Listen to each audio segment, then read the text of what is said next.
the end of Fortnite, and more coming up on today's episode of the latest in tech news.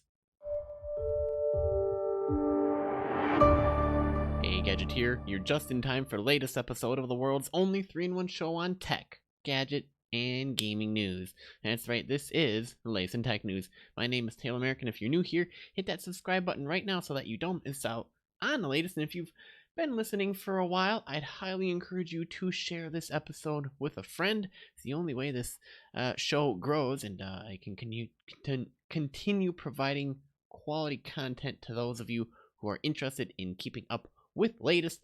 Granted, it's a little bit of a shortened version of what I'm able to usually cover on a day-to-day basis. Usually I'm able to cover a little bit more, except right now I'm highlighting the top 3 because I have top 3 news stories of the day because I have some side projects going on in addition to recording this show. So I don't have a whole lot of time, but I want to give you guys the recap of what was and is going on. So as you can tell, it's Monday. Hope you guys had a great weekend and you're enjoying your fall weekends, the few of them that you get before you jump headlong into winter, and that I'm not looking forward to. I'm hoping that winter is delayed as long as possible.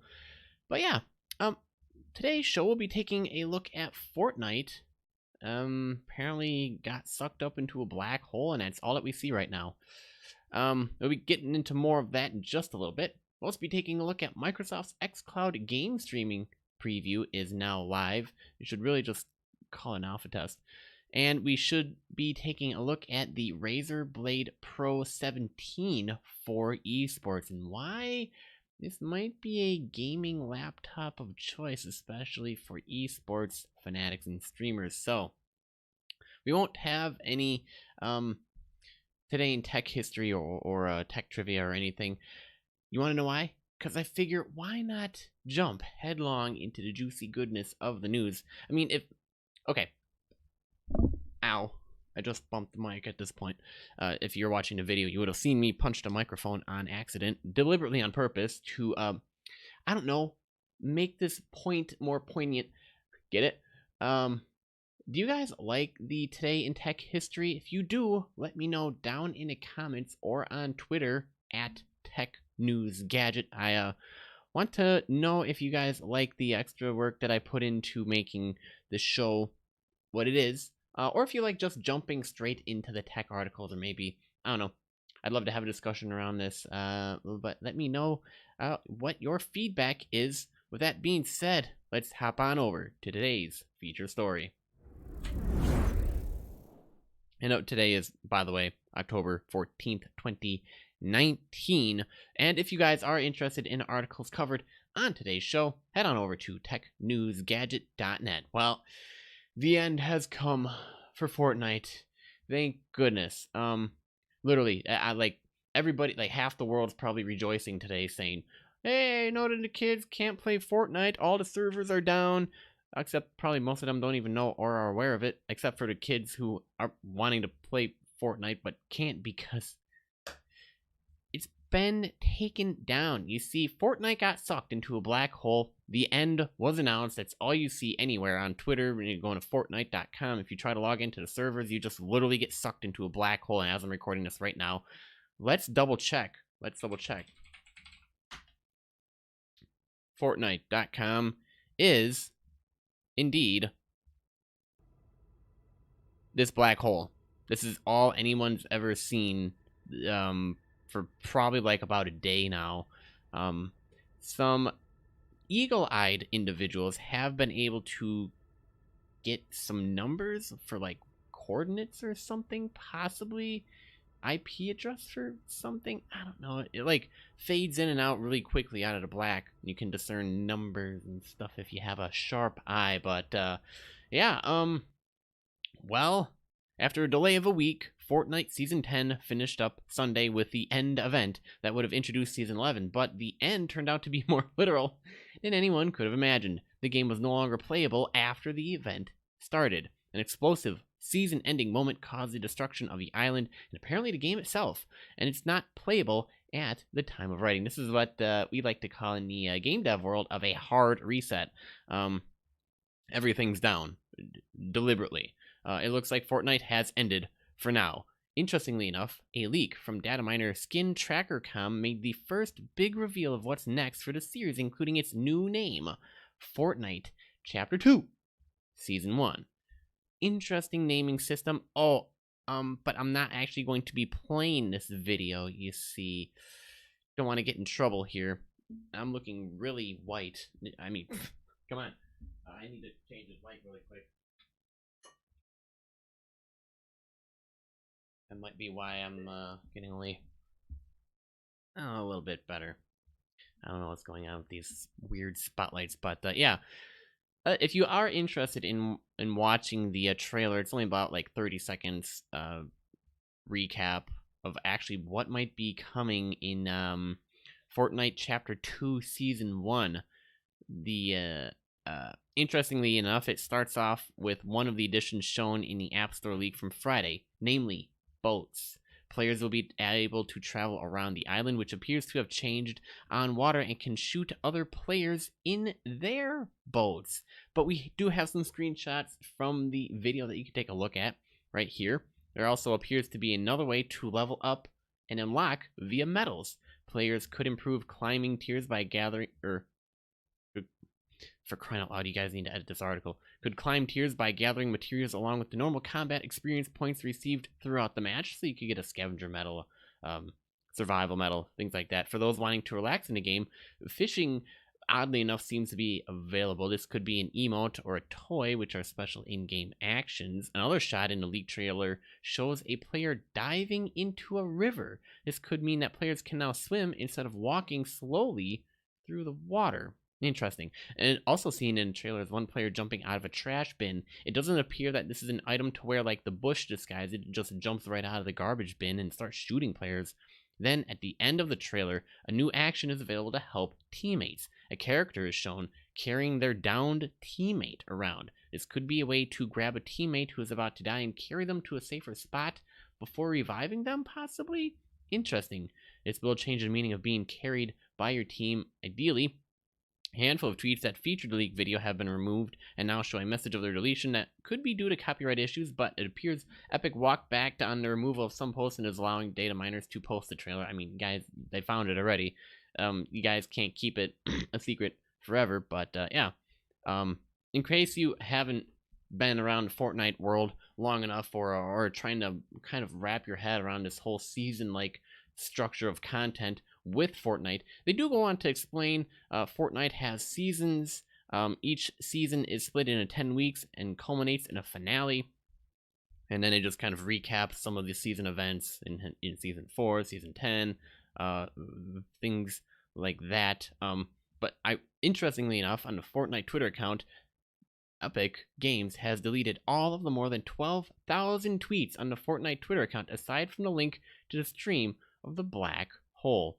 Fortnite YouTube channel has a live stream of the event that shows the explosions and is currently streaming just the Singularity. A total of 1.6 million people tuned in to watch the event unfold on Twitch, making it the most watched live event on the platform, beating out the Fortnite World Cup in July. And they're looking at a black hole. I love... Okay. Marketing done right with this game. They definitely know what they're doing. That's why they're on top right now. Currently, the way it's standing on Twitch and probably a couple other places is like around 70,000 viewers concurrently just watching a black hole of nothingness happen, and it also ties in directly if you log into the game. All it shows is the black hole too, so it's kind of interesting. During the stream, keen-eyed viewers saw a set of numbers appear around the black hole, those numbers being 146, 11, 15, and 62. You gotta have a sharp eye to catch it. Since then, people have been trying to decipher these mystical digits and come up with their own Season 11 theories. So, a little bit of a theory time. What do you think those numbers mean? Let me know down in the comments if you're watching via YouTube. One person entered the numbers in Google Maps, and it appears to be a location of some sort of crab rave. I'm not kidding you. They typed it into Google Maps and clicked the first link, and they get a street view of a crab rave. Literally crabs everywhere. Even Twitch got into the fun with the tweet offering some theories. They're thinking it maybe means Aquaman is coming to Fortnite. I don't know. Maybe it was Elon Musk's fault. Maybe he bought Fortnite and then deleted it on accident. Since then, more numbers have appeared. So far, the numbers are 11, 146, 15, 62, 87, 14, 106, 2, and 150. One Twitter user has a theory on what the numbers mean. Fortnite Season 10 overtime challenges, players had to gather a set of recordings from the visitor, the antagonist of Fortnite, using the numbers as a guide to corresponding words in a monologue from the character make the phrase, "I was not alone, others were outside the loop."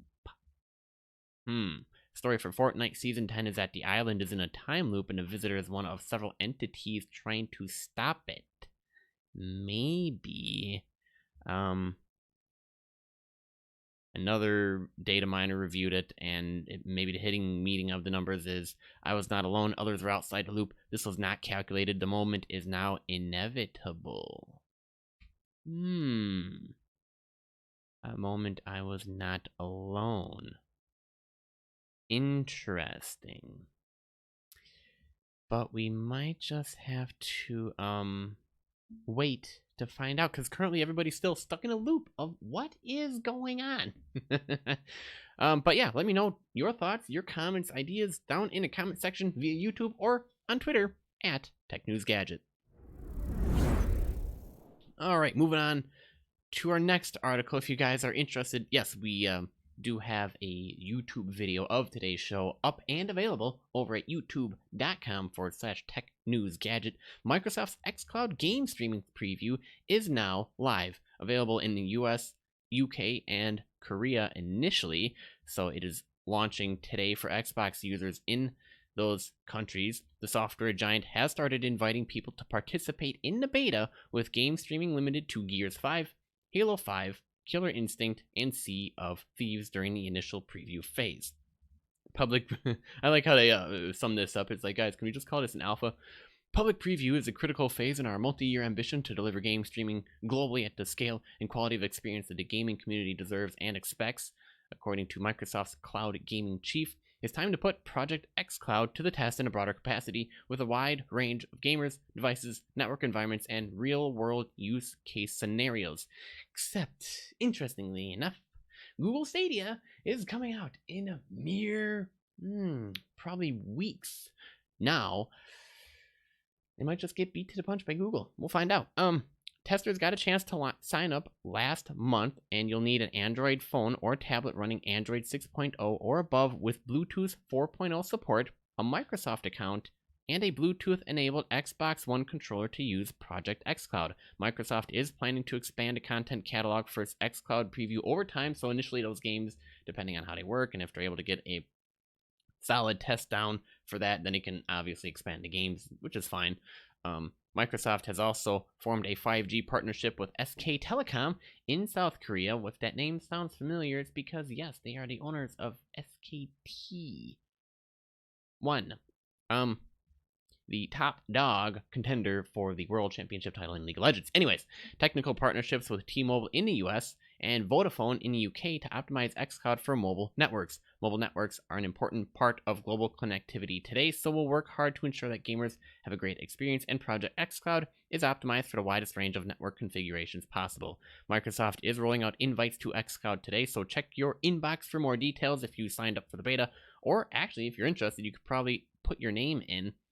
They do have a link that you can click on to sign up for the preview right here. It redirects to Xbox's website for more information. So, if you're interested in that, I will have those links available in the show notes.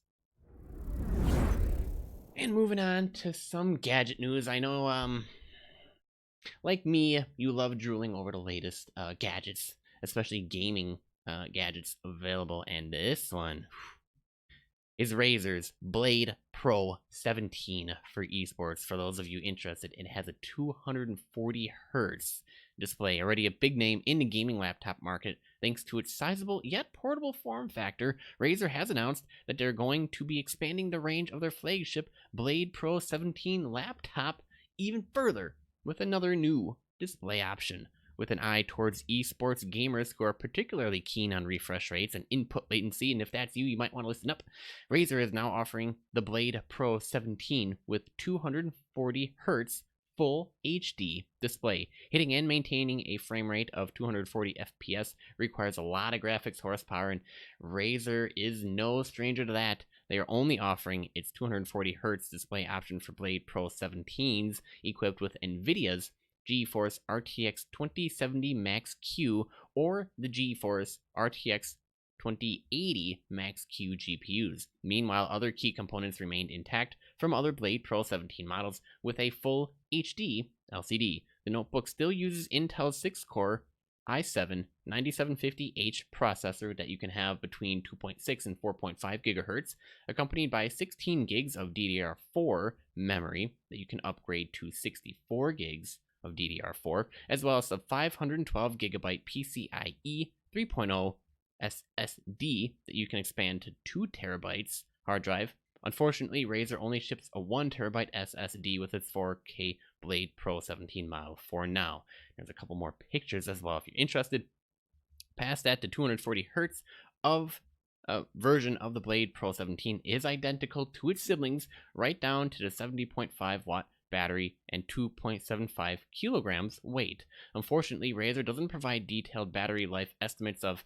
Obviously, this is a little bit of a different configuration, so it's unclear whether it will come with any drawbacks in terms of battery life, or if the real pinch will only be felt when gaming, when the display has reason to go to its maximum refresh rate.